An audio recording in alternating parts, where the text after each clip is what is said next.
Dhe syri nuk mund t'i thot dorës, nuk kam nevojë për ty, dhe po ashtu koka nuk mund të thot këmbëve nuk kam nevojë për ju, madje gjymtyrët e trupit që duken se janë më të dobta, janë shumë më të nevojshme se të tjerat. Dhe ato që ne i konsiderojmë më pak të nderuara, pikërisht ata rrethojnë me më shumë nderim, dhe të pahishmet tona janë më tepër të hijshme. Por gjymtyrët tona të hijshme nuk kanë nevojë, por Perëndia e ndërtoi trupin duke i dhënë më tepër nder asaj pjese që është e mangët, që të mos kishte përçarje në trup, por të gjitha gjymtyrët të kenë të njëjtin kujdes për njëra tjetrin. Dhe nëse vuan një gjymtyr, të gjitha gjymtyrët e tjera, kurse po të nderohet një gjymtyr, të gjitha gjymtyrët gëzohen bashkë me te. Amen, fjalës të Zotit. Thot edhe tek Efesianët një paragraf, po doni ta shohim, dhe do të kthehemi përsëri tek Efesianët, tek Korintasit, falni. Kapitulli 4, paragrafi 15 tek Efesianët, thot: Por duke thënë, ose nga 14 të lexojmë, që të mos jeni më e foshnja të lëkundur dhe të transportuar nga çdo erë doktrinet nga mashtrimi i njerëzve, nga dinakria e tyre nëpërmjet gënjeshtrave të gabimit, por duke thënë të vërtetën, me dashuri të rritemi në çdo gjë drejt atij që është kreu Krishti, për të cilët gjithë trupi i lidhur mirë dhe i bashkuar me anë të kontributit që jep çdo gjymtyr dhe sipas forcës së çdo pjese të veçantë, shkakton rritjen e trupit për ndërtimin e vetës së tij në dashuri. Flet për trupin e tij Krishti. Flet për trupin e tij, dhe trupi i Krishtit është vllazëria, jemi ne trupi i Krishtit. Të gjithë janë besimtarët, janë nxënësit, lavdi Zotit. Ne, kishat e tjera dhe gjithë ato që besojnë që Zoti i ka thirrur nga e gjithë bota, që qëndrojnë në dashuri. Dashuria shkon gjithmonë me të vërtetën. E vërteta shkon gjithmonë me dashurinë. Nuk ka dashuri pa të vërtetë dhe nuk ka të vërtetë pa patur dashurinë e te. Këto të dyja që të veprojnë duhet të jenë së bashku, dashuria dhe e vërteta. Dhe sikur se trupi bashkohet, lexoj tek Efesianët këtu, bashkohet trupi me çdo gjymtyr, të gjitha gjymtyrët bashkohen të gjitha së bashku që të mund të ketë një rritje, sepse nëse nuk ndërlidhen të gjitha, është si një puzzle. Puzzle-i, çdo pjesë bie në vendin e tij të përcaktuar. Dhe gjithë secili mund të hyjë në vendin e vet. Në këtë puzzle, unë nuk mund të futem në vendin tënd, as ti nuk mund futesh në vendin tim. Pra, kemi gjithë secili një vend të tin. Është trupi i Krishtit ky. Bën një punë të përcaktuar, të cilën vetëm ti mund ta bësh atë punë, dhe askush tjetër. Këtë punë mund ta bëj unë, tjetër mund ta bëjë dikush tjetër, pra gjithë secili ka një punë ose më shumë se një punë në kish që mund ta bëjë ai vet. Përse? Sepse Zoti ja dha, sikurse do ta shohim. Pasi të bashkohet ky puzzle dhe bien të gjitha pjesët në vendin e tyre, se një po të mungoj, a është e përmbushur ky puzzle? Jo.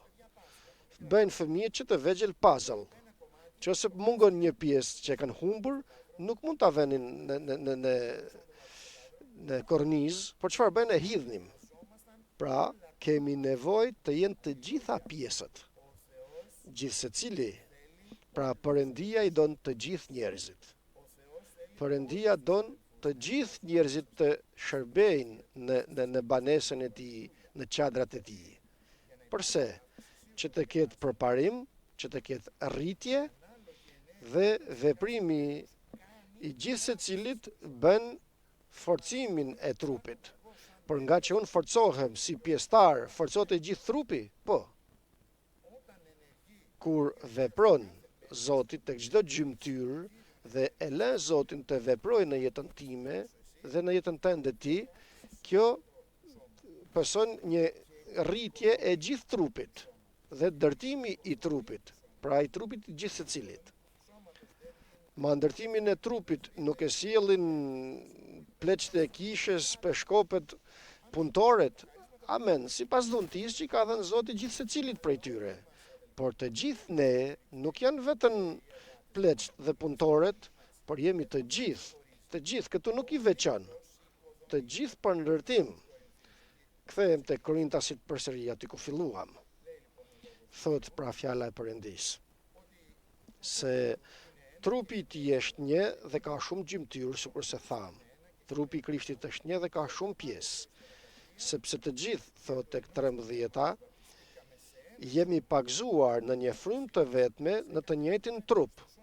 Pra na bëri të futemi në trupin e Krishtit, qofshin hebrej, qofshin grek, qofshin sklevrit apo të liruarit. Dikur njerëzit i ndanin klasat e njerëzve, jude ose grek, i lirë apo sklav. Jo, sot nuk bëjmë veçime të tilla. Përpara Perëndis të gjithë njerëzit janë një lloj.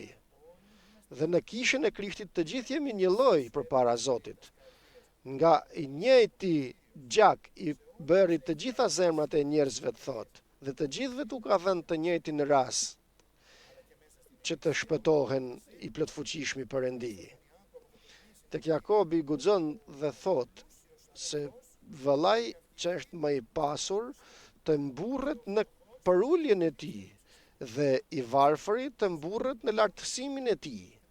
Dhe kështu vjen Zoti dhe i bjen si të pasurin, si të varfërin në një rang.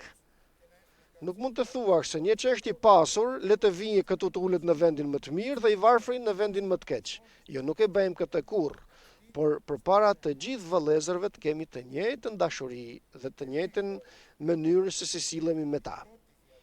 Thot tek paragrafi i 15.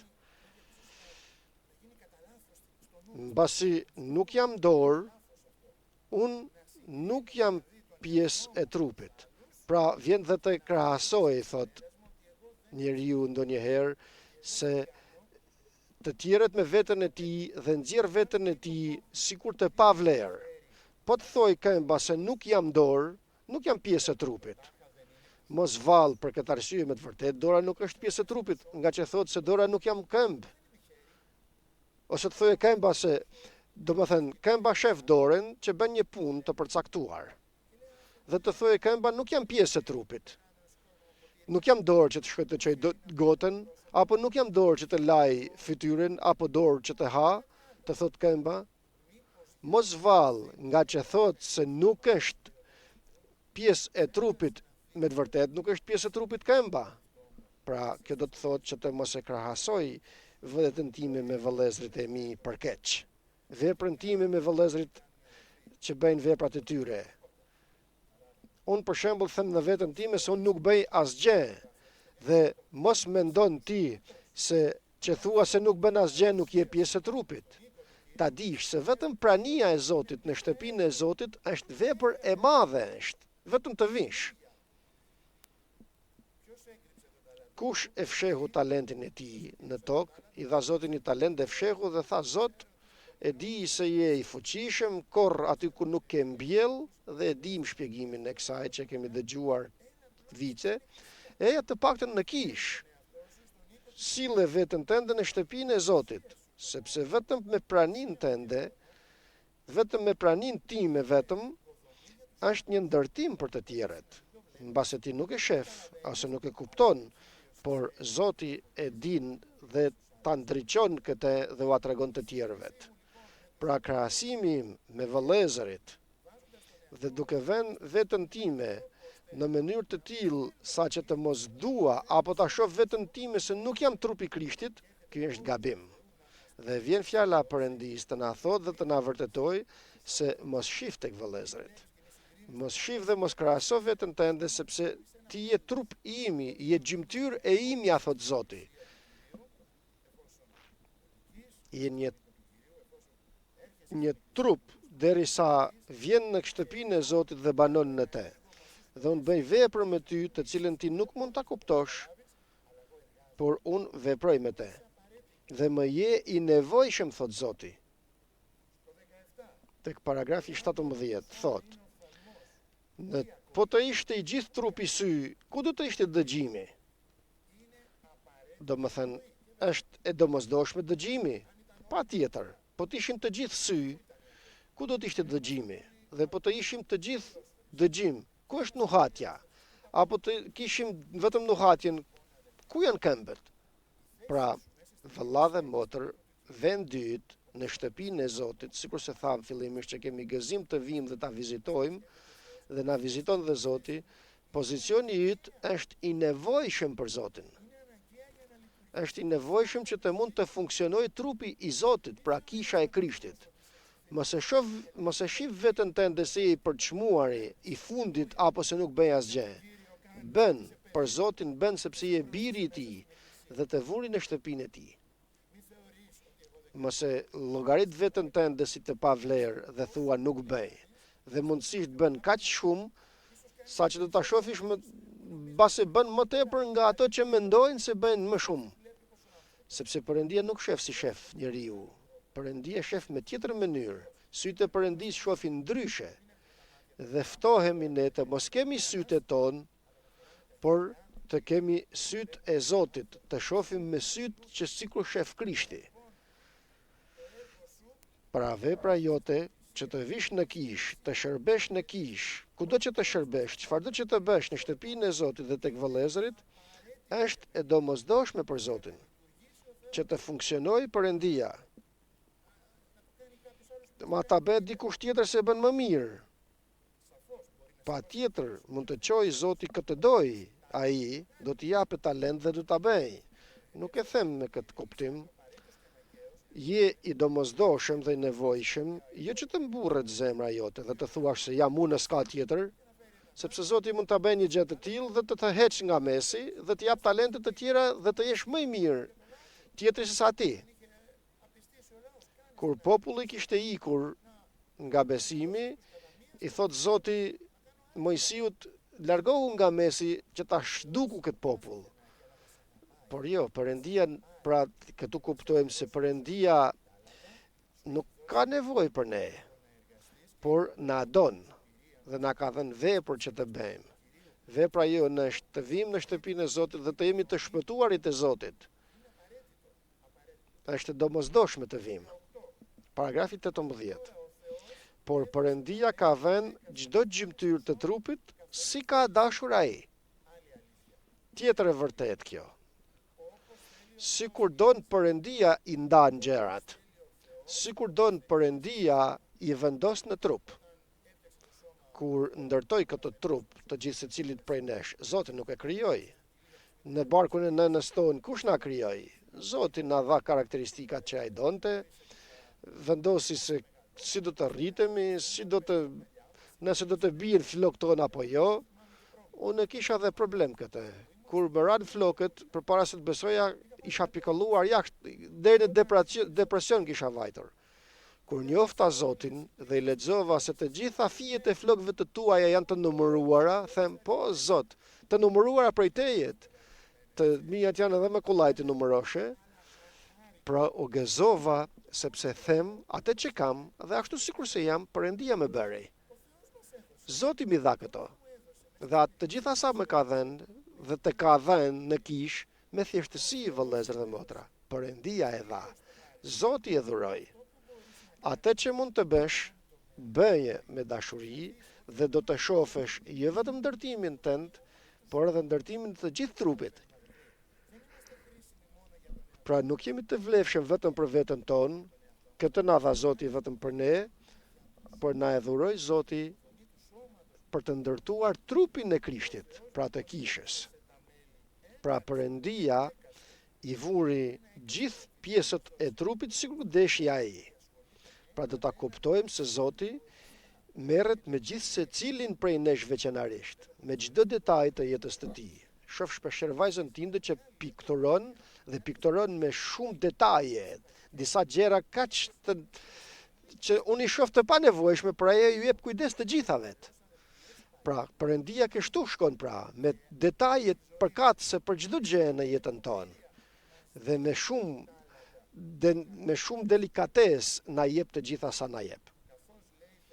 ashtu sikurse ai ka dashur pra. Por po të ishin të gjitha gjymtyr, një gjymtyrë e vetme, ku do të ishte trupi atëherë? Por janë shumë gjymtyr, por është i vetmi një trup.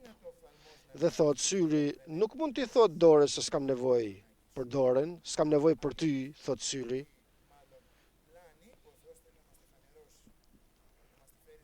Zoti do të na i tregojë të gjitha, krahasoj veten time me dikën tjetër, krahasoj veten time me një vepër tjetër dhe them s'kam nevojë për ty.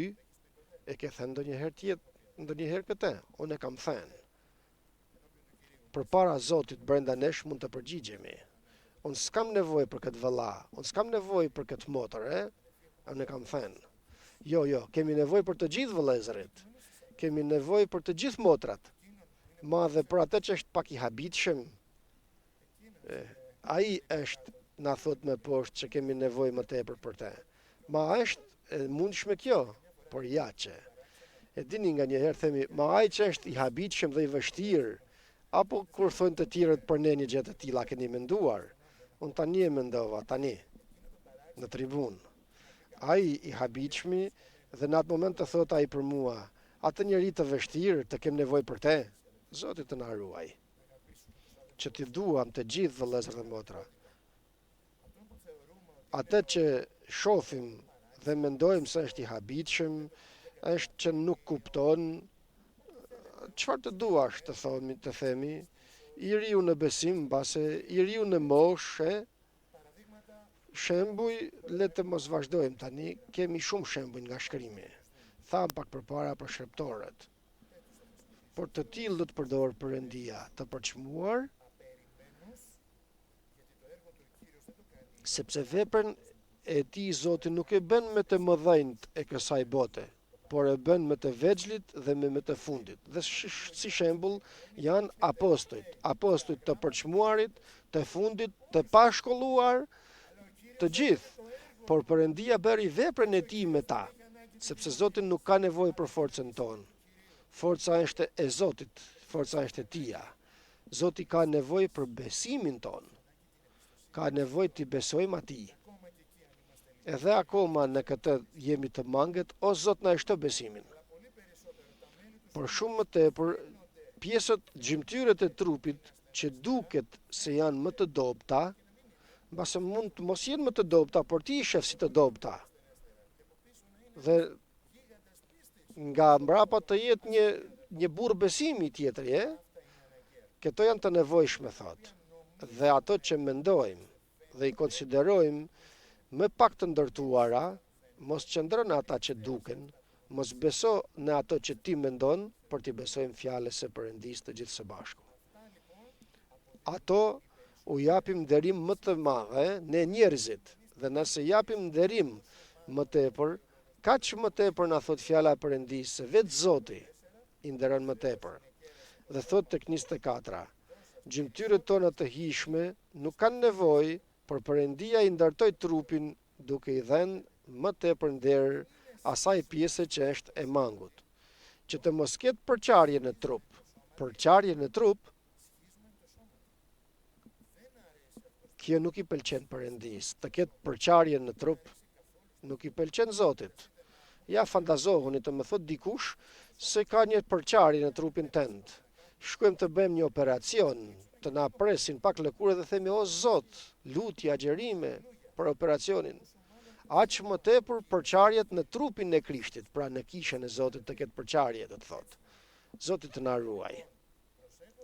Pra duke patur kujdes për të gjitha këto më lart, na thot fjala e Perëndisë se nuk do të ketë përçarje në trup. Por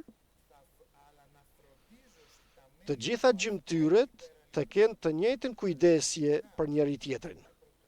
Pra ja këshilla, këshilla e Zotit kjo. Të interesohemi që gjymtyrët të kenë të njëjtën kujdes për njëra tjetrin. Pra të njëjtën kujdes pa një anësi, pa mendime të ndryshme, ku të mundem për të ndihmuar dhe shoh se është e nevojshme, të vrapoj dhe të ndihmoj. Të mos them se ai është i imi, do të shkoj atij ti shërbej. apo tjetrin që nuk është afër meje, nuk i shërbej. Jo, ku të shoh se ka nevojë në trupin e Krishtit, të vrapojmë për të ndihmuar. Qofse mundem dhe kam mundësinë, do të bëj atë që më ka thënë Zoti dikun tjetër, nëse s'mund të bëj këtë. Pra të vrapoj ta mbuloj nevojën, që se dëgjoj akuza ndaj të tjerëve. Thash e theme për dikënd, në vend të bëjmë mbrapa, ta heqim nga vetja jonë. Nuk duhet. Duam që trupi i Krishtit të ndërtohet, të shtohet dhe të përforcohet. Dhe në këtë më intereson edhe mua, sepse dhe unë jam pjesëtar i trupit të Krishtit. Dhe kështu pra, nëse një mbretëri ndahet, njëra gjysmë shkon kundër gjysmës tjetër, atëherë kjo mbretëri do të shkatërrohet. Kështu pra është edhe në trupin e Krishtit. Pra të interesohen dhe të kujdesen pjesët e trupit të gjitha për njëra tjetrën.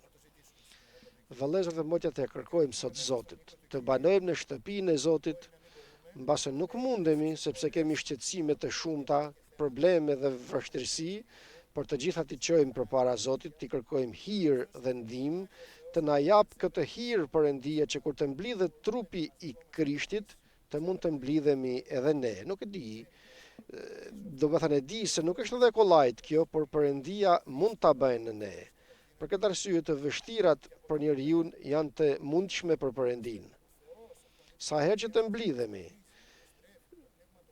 Zoti të hap zemrën tonë, të na ushqejë me fjalën e Tij, por edhe nga ana tjetër, si një pjesë e gjallë, gjymtyrë e gjallë e trupit të Krishtit që je në kish, të ofrosh sepse je i domosdoshëm për Zotin. Dhe sot të mësuam se të gjithë vëllezërit janë të domosdoshëm edhe për ne, të gjithë vëllezërit. Nëse një mungon për jush, do të kem një problem. Nuk e di cili do të jetë ky problem, por do të kem vështirësi. Unë nga këto ju shoh të gjithëve dhe kam shumë gëzim. Ja fantazo Zotit që ka kaq gëzim na shef nga qielli, Aleluja.